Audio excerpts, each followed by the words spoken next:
আসসালামু আলাইকুম, সবাইকে রমাদান মুবারক জানিয়ে আজকের ভিডিওটি শুরু করছি। এই ডেজার্টটি তৈরি করতে প্রথমে সাবুদানা সিদ্ধ করে নিতে হবে। পর্যাপ্ত পরিমাণ পানিতে 1/4 কাপ সাবু দিয়ে নেড়ে চেড়ে নিচ্ছি। অল্প আছে, এটা ভালোভাবে নেড়ে চেড়ে নিতে হবে। সাবুদানা সিদ্ধ হয়ে গেছে, এখন পানি দিয়ে ভালোভাবে ধুয়ে নিব। এখন চুলায় আরেকটি প্যান বসিয়ে 2 কাপ মিল্ক দিয়ে দিচ্ছি। এটা ভালো করে জাল করে নিতে হবে।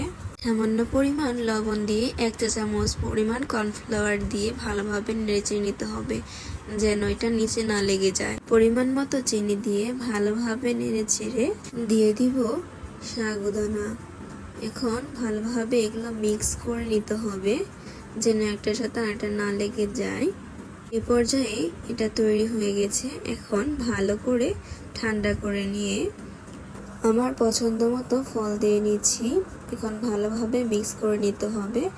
মিক্স করা হয়ে গেলে আজকে তৈরি হয়ে গেল সাবুদানার ফ্রুট ডেজার্ট। এতে অনেকগুলো ফল থাকায় এটা খেতে অনেক দারুণ লাগে। আপনারা চাইলে এটা ইফতারেও রাখতে পারেন। আশা করছি আজকের রেসিপিটি ভালো লেগেছে।